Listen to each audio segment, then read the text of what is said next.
Well, hey, everybody, welcome to this week's episode of Conversations. This week, I want to talk about burnout. I think we have a lot of opinions about burnout. Leaders and clips oftentimes try to get you to feel bad about being burnt out. And yes, there are absolutely ways that we can avoid it. And today, I want to give you 7 ways that you and I can avoid burnout. I really want you to know that you cannot outpace burnout with vision. Eventually, what you've built will break you unless you're building differently. So I want to help you build a true foundation. I want to give you some real thoughts around this.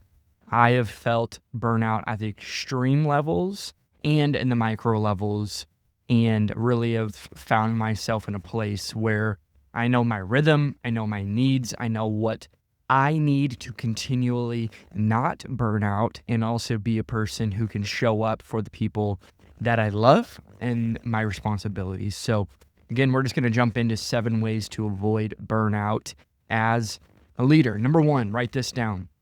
Stabilize before you scale.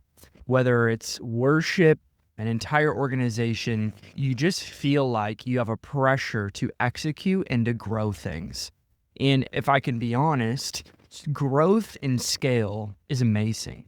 We recently did an episode on this, that yes, all that stuff's important, but if you don't focus on stabilization in yourself and in your team, you will burn out and your vision will burn out, because when you don't follow through and when you don't have proper infrastructure, what you're going to have is you're just going to multiply chaos.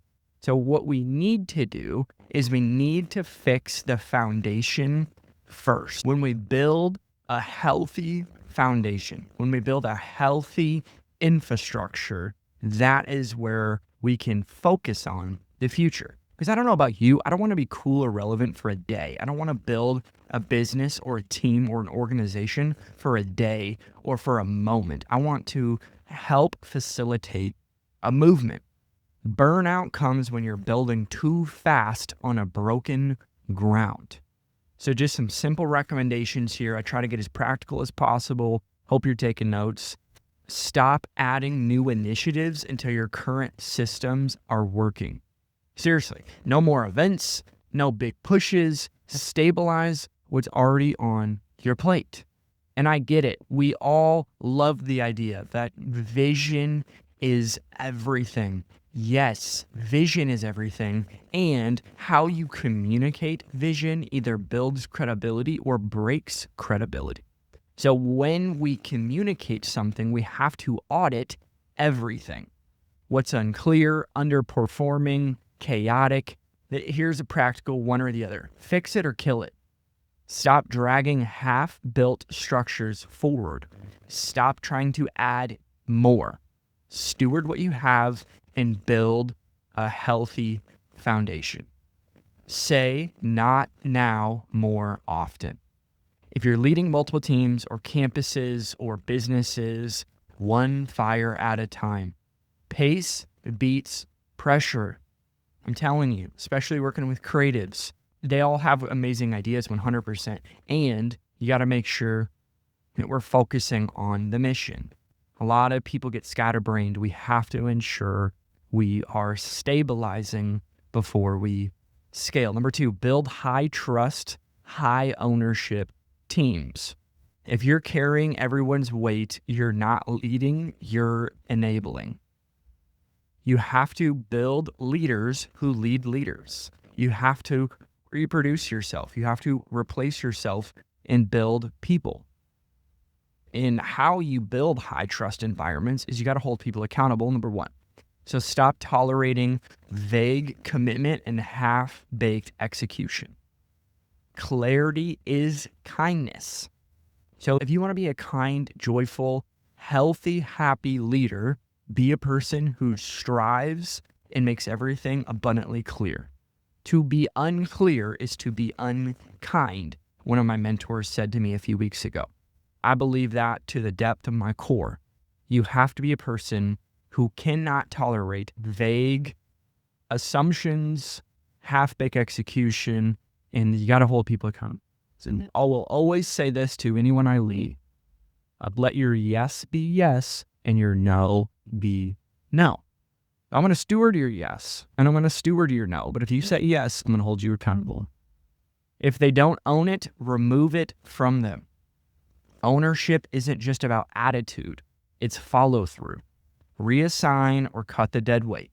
There's a lot of people who want to own something. They like the idea of owning something, but they don't actually follow through. That there's an actual execution gap that is not bad, by the way. It just means that they're probably in the wrong seat for the season. Build trust by being real.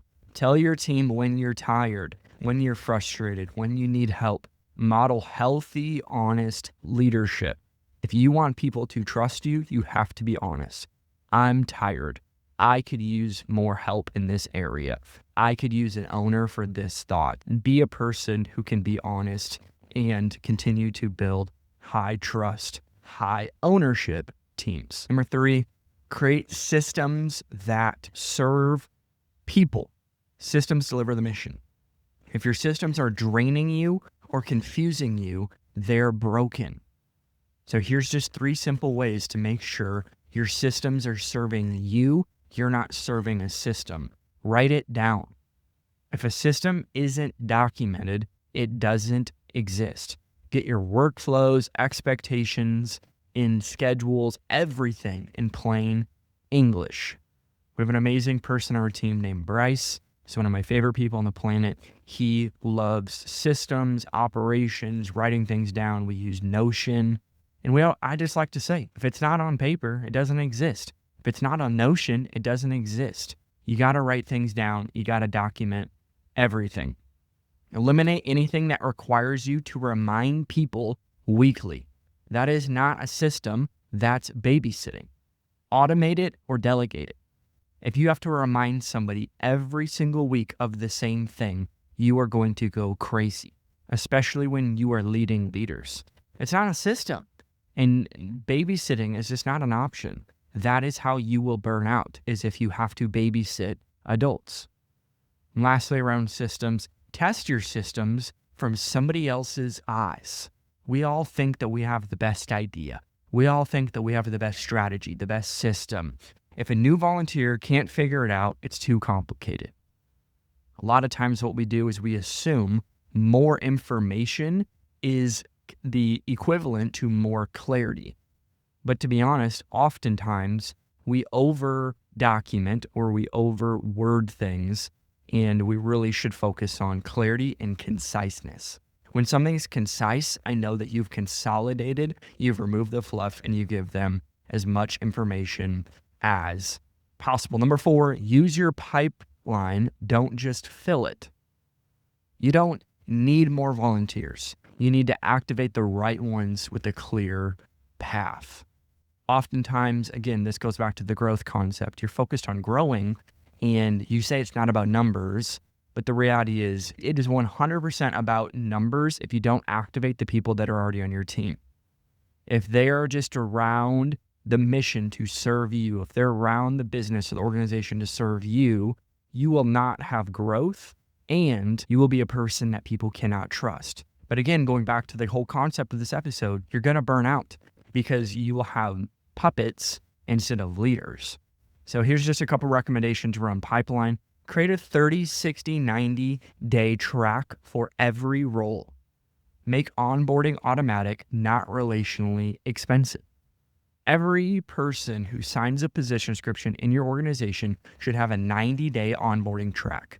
Stabilize, standardize, scale is how we internally would say that. We need to stabilize your area. We need to stabilize the people who are in your area, the people you lead, the people you serve. So then you have to standardize it. So what document do we need to create? What SOPs need to be made? What position descriptions need to be made? Then scale. I'm not insinuating that growth will happen, but your team will be set up to scale and to grow. That somebody actually would want to find your team attractive because you have the infrastructure curated. Second, don't promote out of panic. No more elevating people just because you're desperate. Wait for alignment, not just availability. Although availability is so important, and I am a byproduct of being a person who has always been available to my leaders, to the people that I serve, I think availability is important, but also alignment actually determines your assignment. So the ability to align a group of people is what I would say that's a leader. That's a person who you cannot risk to lose. And third, give people clear exits. Burnout spreads when people feel stuck. Let people offboard with honor and structure. The people that are sucking the life out of your team, the lone rangers, the energy vampires, not the energy empires, those are the people that you need to understand. Releasing them will actually produce more energy and growth than you hoarding them and believing that you own them. You don't own anybody. Use your pipeline. Don't just fill it. Number 5, design culture. Don't default to it. Unspoken culture becomes unhealthy culture very, very fast. So define your non-negotiables. Stuff like show up early, sit close, bring your Bible, bring your laptop, stick to them even if it's uncomfortable. Because again, your ability to design culture and hold people accountable to the culture that you're saying, because you can say one thing, but if you don't hold people accountable to the culture, that's not culture. Address cultural drift immediately. I like to say we have 24-hour rule with culture and with character. Everything else we would love to talk to in the next one-on-one, the next meeting. But if it has anything to do with culture and has anything to do with character, that needs to be addressed on a phone call or an in-person within 24 hours. When people gossip, when they cut corners, when they act entitled, don't let it slide. And lastly, model what you expect. If you don't live it, no one else will. That includes tone, timeliness, trust, anything that you are expecting out of somebody that you are not living. That is an integrity gap, and people can smell it out from a mile away. Number 6, rebuild with the right people. Burnout is contagious, especially when your team isn't aligned. So you got to cut fringe players who aren't bought in. Worship leaders, creatives, volunteers, if they don't believe in the house, if they don't believe in the vision, they are draining you. Because again, people are energy empires or they're energy vampires. If you have somebody within your circle who is sucking the life out of you, sucking the energy out of the team, of the movement, that is a person who needs to have a conversation and potentially cut them from the team. I'm not saying they don't matter. I'm not saying we don't love them. We're not for them, that they don't belong in our church. They 100% do belong. And we have to make sure they're in the right seat because, to be honest, that's not serving them well at all. Build slow with the right ones. Culture is caught. A few on fire people are better than a room full of passive, warm bodies. Be a person who is okay with having a small circle, and those are the people that will build with you. They will bleed, they will grow, they will develop, and you will have fun doing it. And the last thought around this is don't confuse giftedness with loyalty. Somebody who's talented but sideways is a liability, not an asset. Just because they have a great gift, just because they sound good, just because they have a cool idea, that does not mean they are somebody who is for you and that they're loyal. You want to have people who are loyal to you, loyal to the mission, and want to build something with you, not slowly against you. And the last thought around burnout, you're not just building a church, you're building a life. If your soul is always last on the list, you're already bleeding out. Schedule your Sabbath like it's Sunday. Non-negotiable. Every Sunday, you and I are going to be in church. Every Sunday, you and I are going to preach the gospel. We're going to love people. But put it in your calendar and protect it like a service. The Sabbath is a non-negotiable in your life. And if it is negotiable, I promise you, you are on the roadmap to burnout. Spiritual burnout, practical burnout, physical burnout. You have to understand that a Sabbath is a non-negotiable. non-negotiable. And yes, Jesus is your Sabbath, by the way. He is the one who can give you rest. He is the one who can refresh your soul. He is the one that you should go to when you're weary and tired.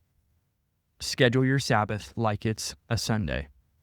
Therapy, not just theology. Get in a room with somebody who helps you process, not just preach. If you can preach but you can't process, you are on the recipe for burnout. You have a great voice, you have a great cadence, you have a great rhythm, and you can preach the house down, but you can't process your thoughts. You can't process people leaving your church. You can't process the person who's talking about you and gossiping about you, or the church down the road who's against you. You can't process that. You're on a roadmap of burnout.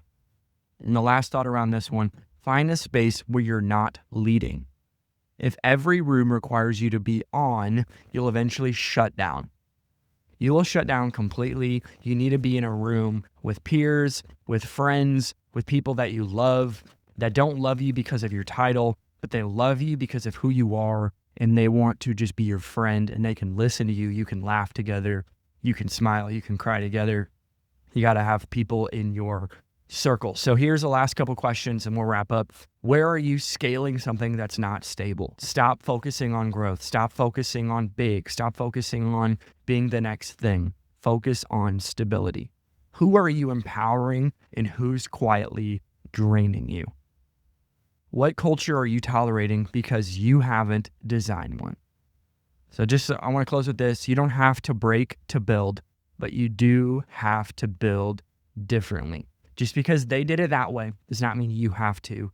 I believe if you can apply one out of these 7 thoughts, you are going to last longer. You're going to have longevity, not to insinuate that you won't be tired, that you won't burn out in a moment. But I promise you, if you follow any of these, you are going to be much better off. Stabilize before you scale. Build high trust, high ownership teams. Create systems that serve people. Use your pipeline. Don't just fill it. Design culture. Don't default to it. Rebuild and build with the right people. And you're not just building a church, you're building a life. Thank you so much for listening to this week's episode. We'll see you next week.